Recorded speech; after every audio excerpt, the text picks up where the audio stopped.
have the first official results from Saturday's presidential elections in Ghana. The electoral body has confirmed the victory of opposition candidate, former President John Mahama.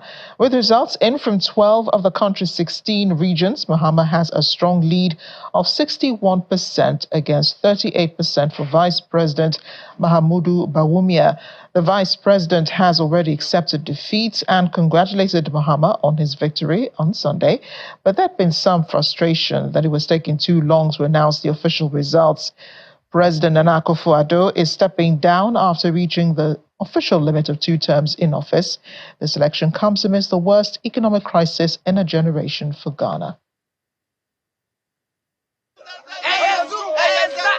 There's been no official declaration of a winner of the presidential election in Ghana, but to supporters of former President John Dramani Mahama, they already have their winner. Though all of the ballots are yet to be fully counted, Mahama was already set to be in the lead with 56.3% of votes against 41.3% for Mahamudu Bawumia. Previous election was somehow shaking, and then there was a lot of, let me say inconveniences. But this time we want it to be smoother than the previous election, so that everything will be clear. I'm very, very, very happy because of John have winning Bole district or Bole municipality.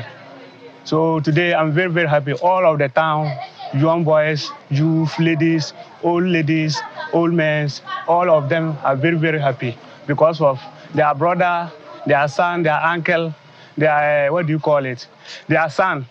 The former president acknowledged on social media platform X that he had received a congratulatory call from the vice president following his win. Bawumia said he called Mahama to congratulate him. Bawumia said he was basing his concession on internal tallies from the governing New Patriotic Party. He said these showed Mahama had won decisively, while the opposition National Democratic Congress had also won the parliamentary election. Do in the name of the Almighty God swear that I will be faithful and true to the Republic of Ghana. The 66-year-old John Mahama once served as president of Ghana from July 2012 to 2016, serving only 1 term and making history as the first president in the history of the country to not have won a 2nd term in the 2016 election.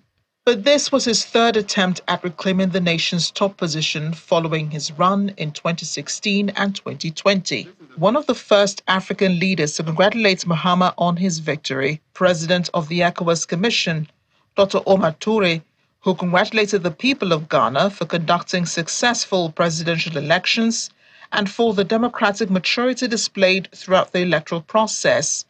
He also praised the smooth transition of power. Observers of the election said there were so many aspects that could be emulated by other countries. It's quite interesting because, quite in a lot of other places, even when you know you're losing, you either try to do something that will disrupt the process. Even when you know you're losing, you try to do something that, even after the result has been announced, indeed. Some people head to court and then we stretch it from tribunal to appeal, and in some cases the Supreme Court, creating another market for lawyers and, of course, looking at opportunities of finding a way to penetrate our judiciary and quite a lot of these issues. So that announcement he made and considering that election brought down the entire tension. The elections come amidst the country's worst economic crisis in a generation, which saw the cost of basic goods shoot up, while young people struggled to get jobs and the country was unable to repay its debts. Challenges Mahama has to face his 2nd time as president. Joining us now is editor, African Liberty and online news media in Ghana, Gideon Ajay Mawoto.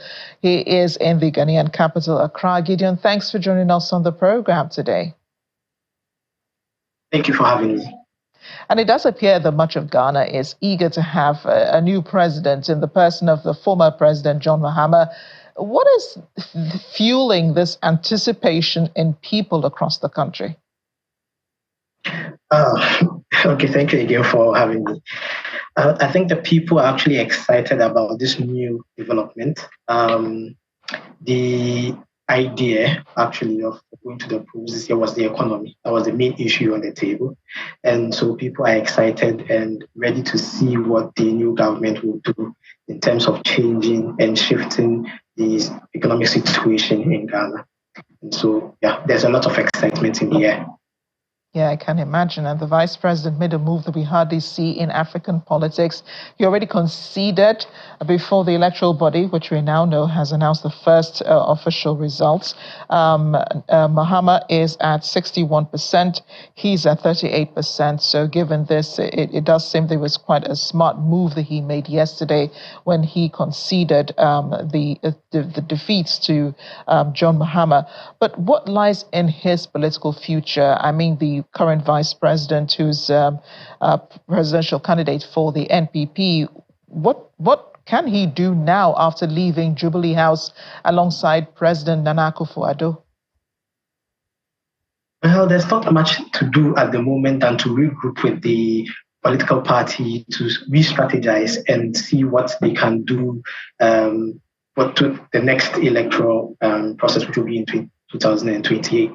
Currently, all he can do is to just prepare the handing over notes and prepare to hand over by January 7th of next year, 2025. And then there would be some internal party deliberations and soul searching to re-strategize and to find out what they can do to come back in the next electoral cycle. So I guess now all he would have to do is prepare handing over notes and then prepare to hand over the reins of government. What was his popularity like within the party? I'm thinking that, this election he was riding off of the popularity of the current president, Nana Akufo-Addo. On his own, is he a politician who's popular with the people? I think on his own, he has not really gotten the pull from the people. I think the pull that he has right now comes from he being a part of Nana Akufo-Addo's government, the President Nana Akufo-Addo's government. And what this suggests is that there seems to be some apathy to the current or the incumbent government. And unfortunately, that's kind of apathy and annoyance by the Ghanaian people by how the government has taken over the reins of affairs in the country has led to people not finding him as a popular figure.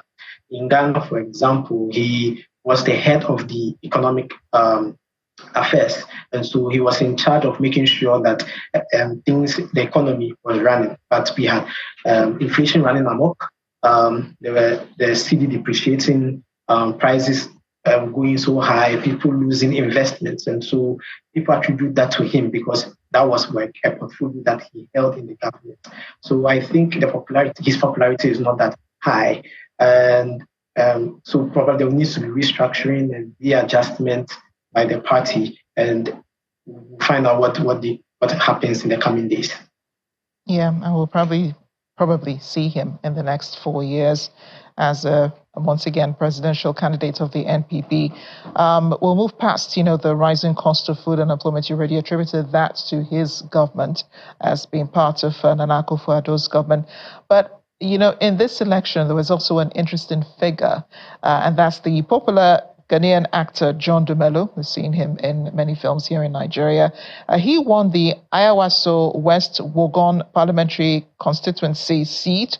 He's very popular in Ghana as well as here in Nigeria. He's probably one of the most popular celebrities turned politicians in Ghana. So what sort of impact will this have on his new assignment as a politician? You think he can make that move very smoothly and effectively? Yes, I think he can make that move smoothly and effectively. I think John has been contesting for this seat for, I think this is like the third time he's contesting for this seat. And so people are used to seeing him run for this particular seat. And before, I think, okay, this is the fourth time he's been running. And during Mahama's last presidency, he had some role in the government. And so people are used to seeing him in government.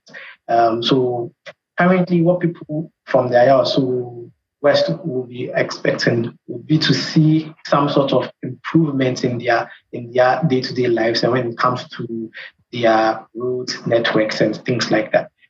So there's a high expectation for him because he's very popular, he's well known, and he has to perform actually. Yeah. Given to him. So is he saying goodbye to acting? As he said, he will never appear on our screens again. Now that he's a politician. Well, I think we would have to ask him. He's still been into acting, even though he's been in politics for a while. He's also a farmer, and he's been putting that on X, formerly known as Twitter. And so I think he will still continue with his normal duties, but this time around, the constituency would be much on his mind currently. Yeah, so he's a full-time politician now. And the Ghanaian electoral process has been commended by many countries, not just the emergence of John Mahama as a president, someone who had been president before, lost 2 elections, and then now he's back. But the Ghanaian electoral process itself, I spoke to someone who observed the elections on the ground, and he said, very peaceful, mostly. They gave opportunity for those with disabilities to also, join the process. It's pretty easy, very convenient, also very thoughtful as well. Is this something that you wish to see would happen in other African countries, especially here in West Africa, for the few other countries that practice democracy? Yes, this is what I would like to see in most African countries. I think the idea that elections are more of like a do or die affair should be something of the past when it comes to Africa. What we need to instill in the people is that you are actually voting to get people to come and do your bidding. And this must be drummed into the ears of the population and the citizens to know that it's not a do or die affair. It's not about party A or party B, but it's really about what the individual that you are voting for is going to do to help improve your lives. Going forward, I expect and I hope that this is the kind of character that most politicians across the African continent will embrace, and then also the citizenry as well. Gideon, it's been a real pleasure speaking with you. Thank you for joining us on The World Today. We're sure that you and others in Ghana, other journalists in Ghana, have a lot of work ahead of you as you prepare towards January 7, which is, I believe, when the inauguration of John Mahama takes place. Thanks again for joining us on The World Today. Thank you for having me as well.